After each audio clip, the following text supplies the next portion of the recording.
Chicken farming is not just a trend, it's a gateway to sustainable living and economic empowerment. Imagine transforming your backyard into a thriving poultry paradise where every chicken contributes to your family's health and wealth. Today, we interact with Eric Muindu of Eco Pride Farm, who does poultry farming.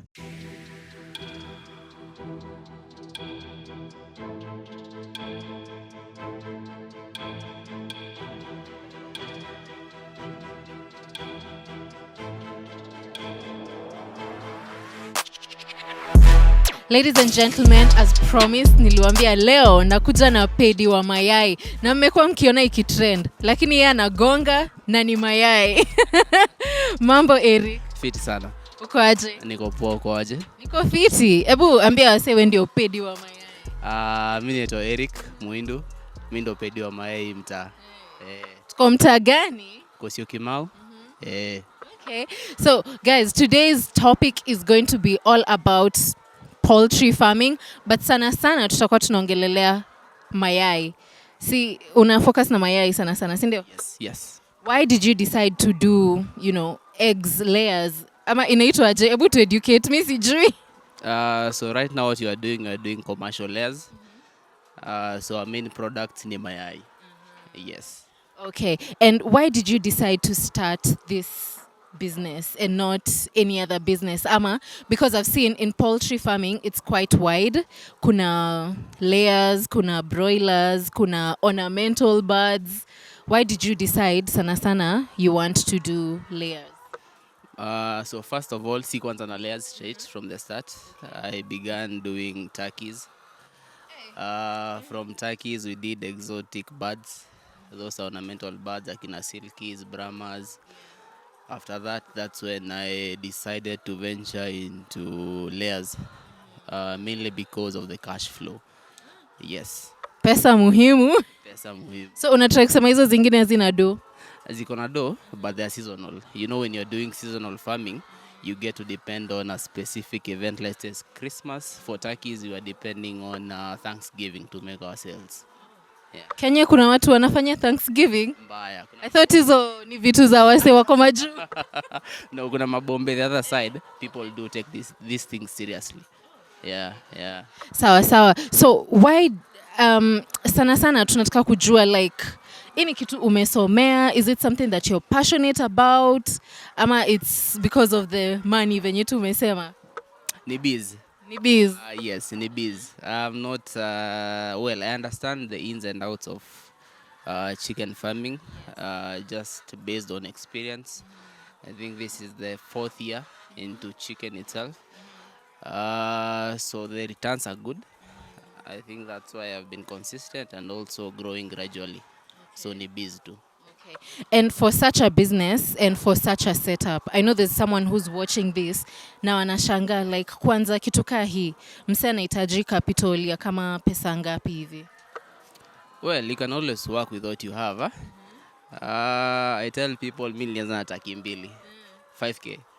Huyu ni kama Zakayo wetu. Nilianza na 5K. So getting where I am right now, if you had told me I'd be here this time 5 years ago, ningesema ni jaba. But from whatever I had, that's what I started with. So if I was saying I want to start what I have right now back then, ningeji discourage juu nimetumia domob sahi. Yeah. So basically what you're trying to tell us is someone can start with whatever it is they have. Exactly. Si lazima ukwe na a whole structure. If you have a compound mahali, you can just start. Yeah. What are some of the challenges that this type of business faces, especially the layers, type of poultry keeping? Cost of production, I'd say, is very high right now. The cost of production of getting this one egg, it is very high. So I think that's one of the major challenges that we are facing right now. With the system that I'm using, it's effective in such a way that we don't encounter a lot of diseases. So right now, I think the cost of production is the biggest challenge, and also the access to the chicks themselves. Our major supplier for these chicks, mine are Ken chick. So right now they do not have chicks. Yes. Okay, so what you're trying to tell me is, unajua mimi I'm green in this whole thing. You have to buy the chicks. Me, I thought zikitaga kuna zingine zenye zina hatch zinakuwa tu chick. No, no, no, no, no. So what we have here, sisi hatuna jogoo. Yes, all these sawa wote ni madem. Kazi yao ni kutaga. So what we do, we buy day-old chicks and we brood them for 5 months before they begin production. Yeah. So na ukisema the main challenge is cost of production, na bado unaendelea kufanya hii biz. I tend to understand that the return on investment is really amazing. Well, Si Ruto alisema aliomoka na kuweka kuku. well, chicken farming is a numbers game. So someone who has 10,000 chicken, his cost of production might be high, but also his profit is very high. So it's a numbers game. How many chicken do you have in your farm right now? We have a capacity of 1,200, but right now we are stocking about 700 birds. Okay. Mzee ako na do. That's really really really amazing. And hizi kuku ndio you make sure like they don't get infections, they don't get sick, because I know ikiamua kuattack moja they all get sick. How do you go about that? One of the major reasons that we do brood our own chicks, there are two options of starting your own layers business. You can brood your own chicks, that's buying your own chicks and brooding them from when they are young until they begin production. Or you can buy point of lay chicks. You can buy chicks that are already mature, so zinakuja tu zianze kutaga. So one of the reasons that I prefer having brooding my own chicks is that I manage them, I vaccinate them, so by the time they begin production, I can understand the whole process. Yeah.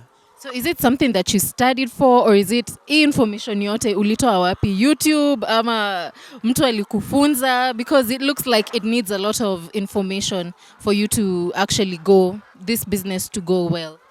We're in the information world right now, so hii yote tu ni online. I just study by yourself online. So kitu unatry kuniambia nikiingia YouTube ni search how to keep chicken, I will get all the information that I want. Yeah. There are people who are documenting their own processes, their own journeys, and it's very simple right now. I think we live to learn. Of course, you'll make some mistakes, but eventually you live to learn. Okay, sure. Now give us one major highlight you've had in your business. Labda kuna msee siku moja tu alikuja kusema ni pay hizo mayai zote, ama just one major highlight. Ndio to encourage na to motivate maybe msee ako huko nje anafanya hii biz na ana feel ni kama haimpati returns anataka. Ziko mingi inabidi umefikiria. Basi tuambie katatu. Tuambie zote tu. One thing about one soko ya mayai, soko ya mayai huwezi kosa. The only thing that can be a bit of an issue ni bei. Yeah, so bei inaweza shuka kidogo. There might be a lot of markets a lot of eggs in the market, so unaweza pata kuna bei imeshuka kidogo, but market huwezi kosa. Highlights, I think our most recent batch we had 0 mortality, so that for a farmer it's a very big win. Congratulations. 0 mortality means umebai kuku so 5 na kuku so 5 zinataga. Yeah, kuku so 5 zimesurvive. That is not kuku so. You can't have 100% production at a day, but all the chickens survived. I think that's the biggest highlight for me this year. Okay. Now there's something you've mentioned about market. How do you go about finding market ya hizo mayai? Because umesema market huwezi kosa, and I understand many people, sana sana kwa maduka na nini. Is it for you, because we are here with you, do you have like clients who come and buy in bulk, ama uko na mtu ka baiskeli anaendanga kwa kila duka akidrop mayai? And also tell us, sorry to cut you short, and also tell us how you manage to find these clients and how to get these markets. My main business model, I work B2B, so that's business to business. I mainly supply directly to outlets. Initially, as I said, I started small. So at the beginning sikuwa na production mob. So that's the time nilitoka nje nikapata some few outlets, that is supermarkets, kiosks, groceries. So with that nikapata the stable market, so hiyo ikaniwezesha ku expand the business. Yes. Yeah. So umesema you supply to people and then those suppliers I supply to shops mainly. or to shops. Okay. Sasa now tell us, juu tumeongelelea highlight, give us one major bad experience you've had with the business so far. Ama hakuja kuwa nayo. Sitaki kujinx. But one major bad.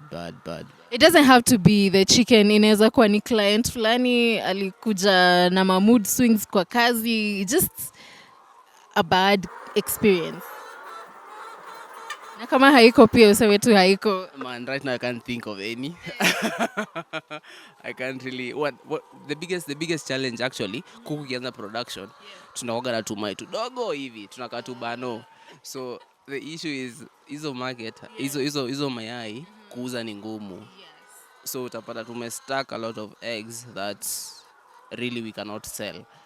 So those eggs we really just give out. Tunapeanga tu clients wetu for free.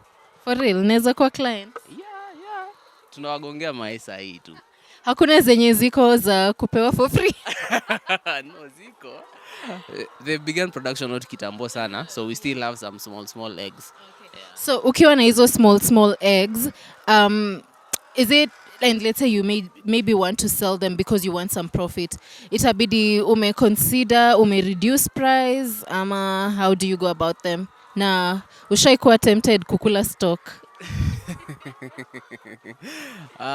For the small eggs, we just mainly add. Tunaongezeaga watu wakibuy from the other big eggs. And also right now we are looking for a charity organization that we can partner with, so that we can be donating those eggs that are rejects in quotes to those in need. That's such a nice initiative. So if you're watching this and you have a charity organization, or you know a charity organization that Eric can, donate the eggs to, manze, feel free to reach out to him. Si utatupea social media handles zitakuwa hapo, zitarana hapo chini. Reach out to him, manze, tusaidiane huku nje. Unaona, he's making money, hata hana challenge, so that's why he's giving back to the community. That's really amazing. Now, something that ilikuwa ina trend kitambo, because niliona, unajua, in Kenya sana sana, when something peaks, everybody is rushing to do it. How kuwa tempted kufanya quail business? Juu kuna time hiyo ndio ilikuwa imeshika. Hiyo time ya kulala nilikuwa mdogo. Hiyo time tulikuwa piga tu sherehe. We weren't really thinking about the business side of it. But yes, I heard about it. Recently I had someone say this about agribusiness. So when you're getting into agribusiness, you need to have something that is a culture in Kenya, something that people around you are used to consuming, something that won't be hard to sell. Yes. So you look for something that won't be hard to sell, and that's why you decided to do the layers instead of the broilers. Hizi kuku, by the way, niulize, zikimaliza kutaga zinaendanga wapi? At the end of production, we sell them as X layers. Yeah, X layers. Nachinjwa nyama. Yeah. So hizi si kienyeji? No, hizi sio kienyeji. But they do have a taste of kienyeji because they've stayed for a while. So we sell them at the end of 2 years. Yeah. So ndio pia tusikalishe watu hapa sana, tuingie huko ndani atuambie how he goes about his business. What is one major advice that you will tell someone out there who wants to start this business and maybe anashindwa, how do I go about it? Ni nini unaweza mwambia anaweza fanya ndio, to get things going? Inspire kiasi, kuwa motivational speaker. As I say, just start wherever you are, with whatever you have. To get into this business, you don't have to own the farm directly. There are a lot of loopholes right now. So you can buy and sell the eggs before you start your own farm, understand how the market works. You can also go into value addition for the manure. So there's a lot you can do with a very little. So just start with whatever you have. Start with whatever you have. You know, every interview we've gone to, everyone is always insisting start with whatever you have. I forgot to ask this main question. How long have you been doing chicken farming? For the chicken farming right now, 4 years, but the farm itself we began in 2019. Yeah. Okay, interesting. So if you're out there and you'd want to start chicken farming, reach out to Eric. You can reach out to him on his social media handles. You can reach out to him wherever tu unaweza huku watu wanaweza kuja kuvisit. Yes, I'm actually replanning. We used to do farm visits before COVID when I used to do turkeys. So right now we have been setting, it's been a work in progress.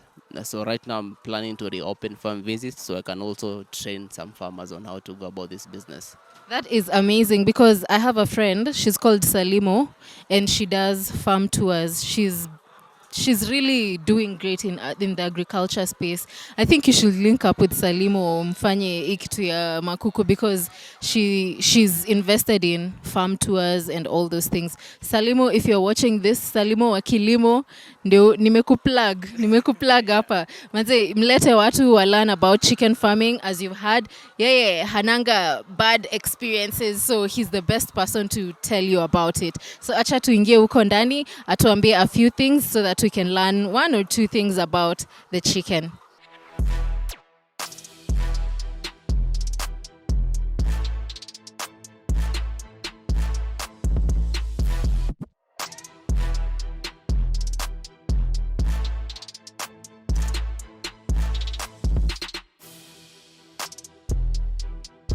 Tuko ndani ya Eco Pride Farms and we want Eric to tell us a few things, moja mbili tu hivi. Kama hauko unajua anything about chicken, leo at least utajua.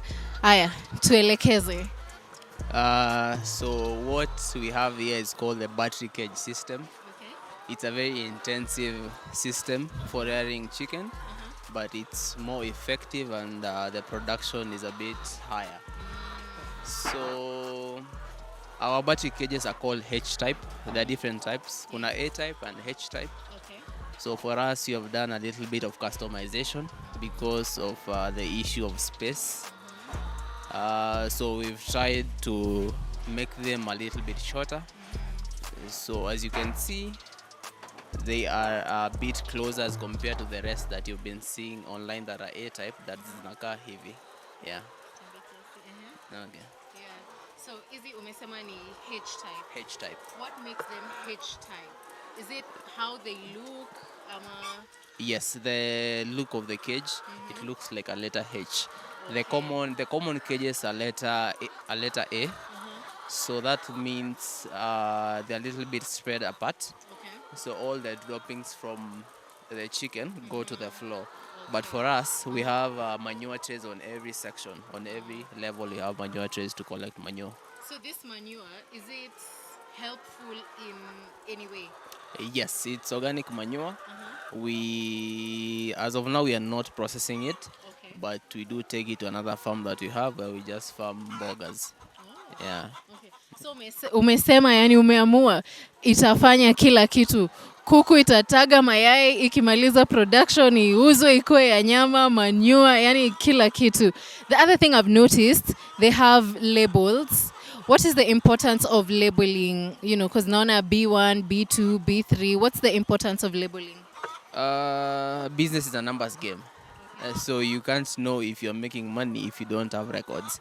So we do take records. We record every compartment, every egg that is laid per day.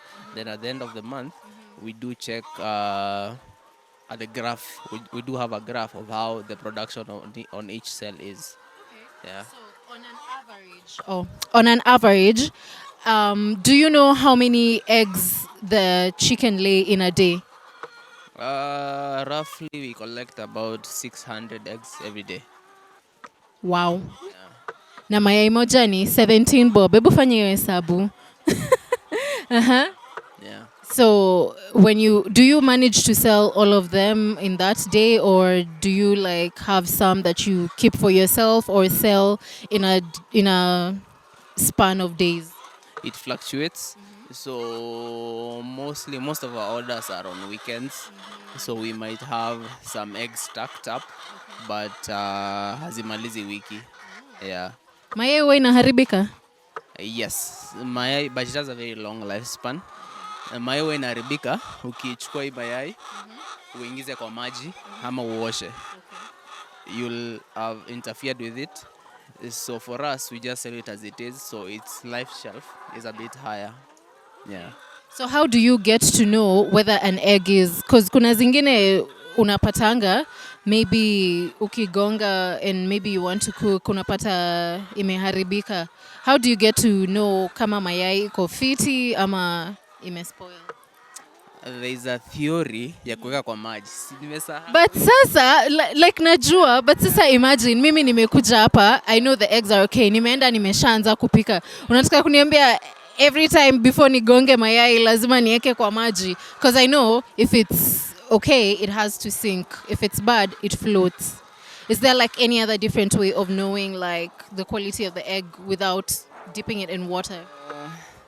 I haven't really thought about that, but rarely will you get eggs that imeharibika unless imekaa sana. Yeah, yeah. So jaipata client mwenye amecomplain akasema zile mayai uliniuzia kulikuwa na. No, you know eggs, it's a fast moving consumer good. So ikiingia kwa shop, in 2-3 days time, it's out. And the person who is buying for consumption, ataikula immediately or yeah. Okay, interesting to know. Unaweza kuwa hizi kuku zako ziko na majina? No. You don't have a favorite? You don't have a favorite kuku? You know when I used to do turkeys, I used to have one that was my pet. So hata hiyo time ya kuuza ilikuwa ngumu kidogo, but unasikiaga Mluya hawezi kuwa na pet kuku. The same way you cannot have something edible. Na useme hii ni pet yangu sitawahi kula. Eventually you'll have to eat it to survive. Yeah. That's interesting. Thank you very much. As per usual, tumewambia, if you're watching this and it's something that you'd want to try or it's something that you'd want to pursue, reach out to Eric. His social media handles are going to be on the description link and they're going to be running here. And also, don't forget to subscribe and share this video. Manzeka uko huko nje and you want to learn about chicken farming, nimewambia, he's ready to do agri tours and he's open and willing to teach us about chicken farming. So if you also have a business, make sure to hit us up na tutakuja kwenye huko and we'll get to tell the world your story. I've been your host, Clara Ndinda. That's it for today's episode. See you on the next one. Bye.